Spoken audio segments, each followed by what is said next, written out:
2007-8 సంవత్సరంలో doctor YS Rajasekhara Reddy గారు ఉమ్మడి ఆంధ్రప్రదేశ్కు ముఖ్యమంత్రిగా ఉన్నప్పుడు ప్రారంభించిన ప్రాణహిత చేవెళ్ల ప్రాజెక్టు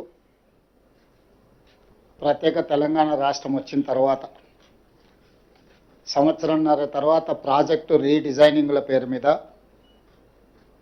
తుమ్మిడిహెట్టి దగ్గర నుంచి చేవెళ్ల వరకు నీళ్లు తీసుకురావాలన్న ప్రణాళికల్ని చంద్రశేఖరరావు గారు మార్చి మేడిగడ్డ, అన్నారం, సుందిళ్ళ ప్రాంతాలలో బ్యారేజీలు నిర్మించి తద్వారా శ్రీపాద ఎల్లంపల్లిలో నీళ్లు ఎత్తిపోసి అక్కడ నుంచి తెలంగాణ ప్రాంతంలో సాగునీటి వసతులు కల్పిస్తా అని చెప్పి ఈ ప్రాజెక్టు నిర్మాణం చేపట్టడం జరిగింది. 2015-16లో మొదలుపెట్టిన ఈ పనులు 2018-19లో పూర్తి చేసి ప్రజలకు అందుబాటులోకి తీసుకొచ్చినని చెప్పి ఆనాటి ప్రభుత్వం చంద్రశేఖరరావు గారు చెప్పడం జరిగింది. నిర్మాణం జరిగిన 3 సంవత్సరాల లోపే 2023 అక్టోబర్ ప్రాంతంలో మేడిగడ్డ బ్యారేజ్ కుంగిపోవడము, అన్నారం, సుందిళ్ళ బ్యారేజీలు పగుళ్ళు రావడము, ఆనాడు ప్రాజెక్టులు ప్రమాదంలో పడ్డాయి అని సాంకేతిక నిపుణులు,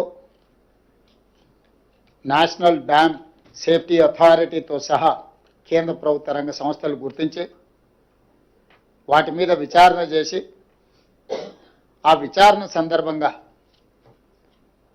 ప్రణాళికల లోపం, నిర్మాణ లోపం, నిర్వహణలో లోపం, డిజైనింగ్, కన్స్ట్రక్షన్, ఆపరేషన్ అండ్ మెయింటెనెన్స్లో లోపాలు ఉన్నాయి. దీని మీద పూర్తి స్థాయిలో విచారణ జరగాలని ఆనాడు రాష్ట్ర ప్రభుత్వానికి చంద్రశేఖరరావు గారు ముఖ్యమంత్రిగా ఉన్నప్పుడే నివేదికలు ఇవ్వడం జరిగింది.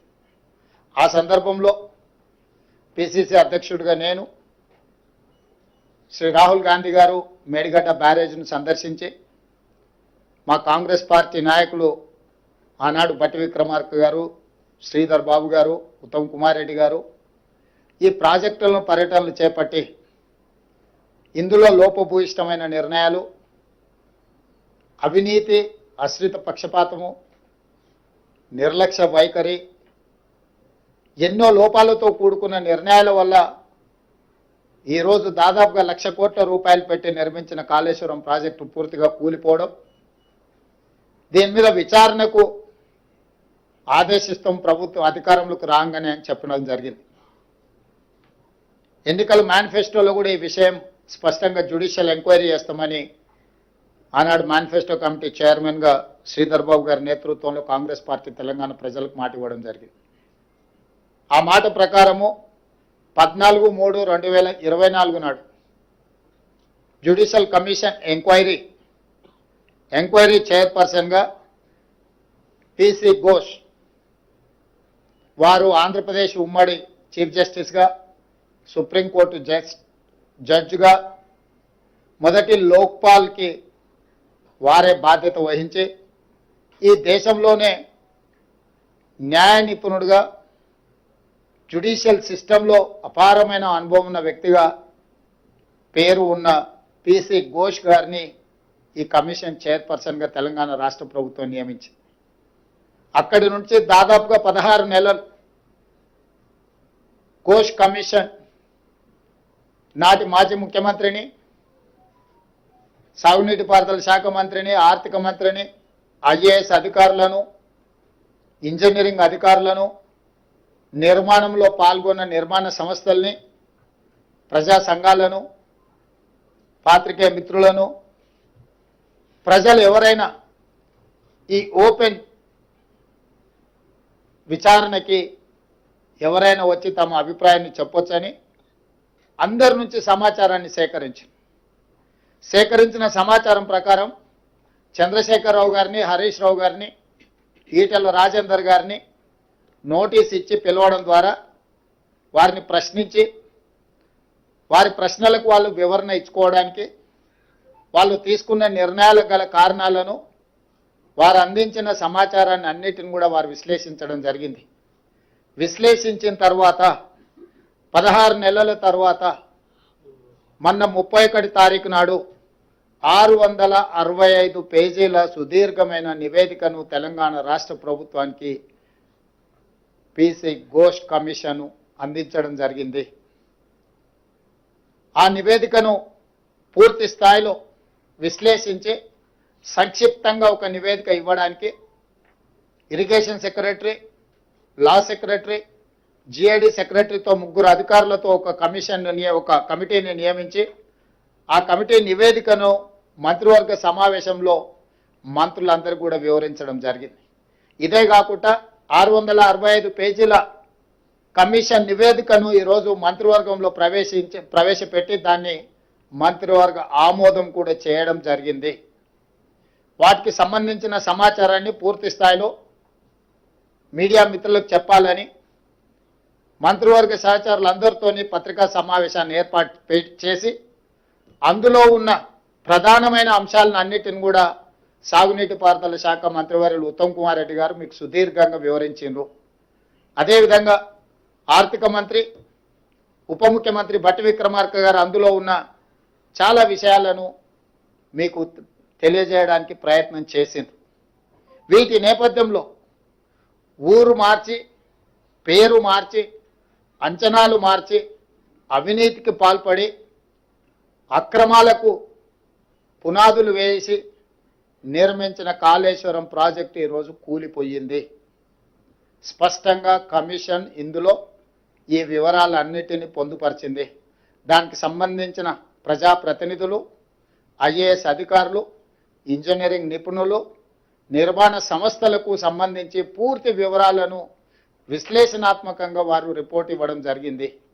ఈ నివేదికను ఈరోజు మంత్రివర్గంలో ఆమోదించడమే కాకుండా రాబోయే రోజుల్లో శాసనసభలో ప్రవేశపెట్టి అన్ని రాజకీయ పక్షాలకు వారి అభిప్రాయాన్ని చెప్పే అవకాశం కల్పించి, including leader of opposition then chief minister Chandrashekar Rao గారు, ఆనాటి సాగునీటి పారుదల మంత్రులు, ఇతర మంత్రులందరూ కూడా ఆనాటి మంత్రివర్గంలో ఉన్న వాళ్ళందరూ కూడా వాళ్ళ అభిప్రాయాలు చెప్పడమే కాకుండా చట్టసభలలో, శాసనసభలో కావచ్చు, శాసన మండలిలో కావచ్చు ప్రజాప్రతినిధులు స్పష్టంగా ఈ నివేదిక పట్ల ఒక అవగాహన తెచ్చుకోవడమే కాకుండా వాళ్ళ అభిప్రాయాలను స్వేచ్ఛగా చెప్పడానికి అవకాశం కల్పించాలని ఈరోజు మంత్రివర్గ సమావేశంలో మేము నిర్ణయం తీసుకున్నాం.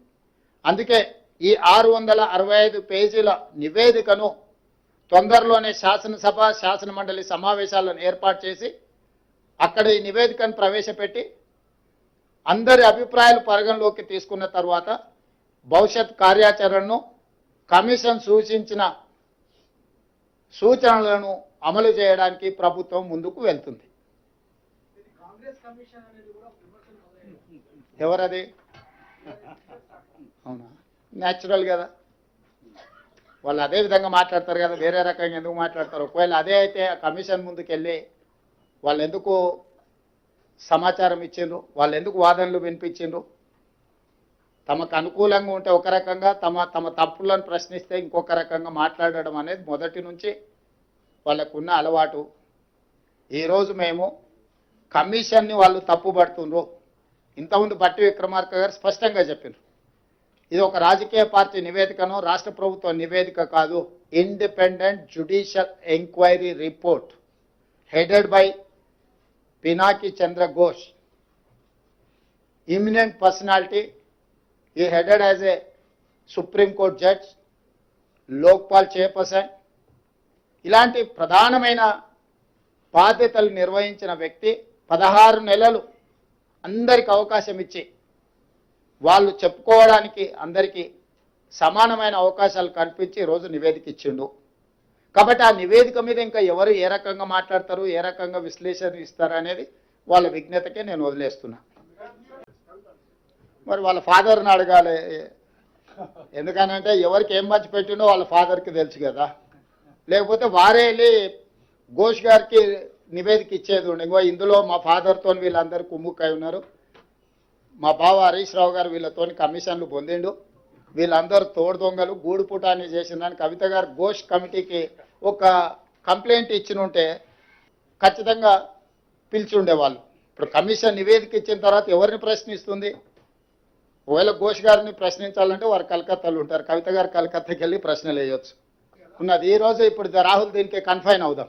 అసెంబ్లీలో చర్చలు చేసిన తర్వాత చర్చల సారాంశం ప్రకారం భవిష్యత్ కార్యాచరణ ఉంటుంది.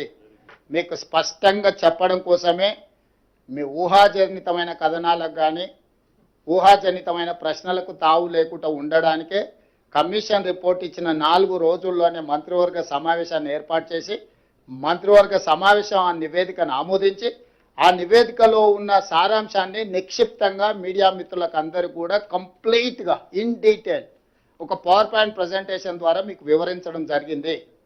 దీంట్లో ఎలాంటి శశభిషలకు తావు లేదు. నివేదిక సారాంశాన్ని సూచనల్ని తప్పకుండా ఈ ప్రభుత్వం పాటిస్తుంది. దానికి ఒక అప్రోప్రియేట్ సిస్టమ్ని అడాప్ట్ చేసుకోదలుచుకున్నాం. మేము రాజకీయ కక్షాపూరితమైన చర్యలు చేపట్టినట్టు లేకపోతే ఎవరి మీదనో వ్యక్తిగతంగా ద్వేషంతో నిర్ణయాలు తీసుకున్నట్టు ఏమాత్రం చర్చలకు తావు ఇవ్వకుండా ఈ ప్రభుత్వము పారదర్శకంగా పనిచేయాలనుకుంటుంది. కాబట్టి ఈరోజు అన్ని వివరాలను మీ ముందు పెట్టడం జరిగింది.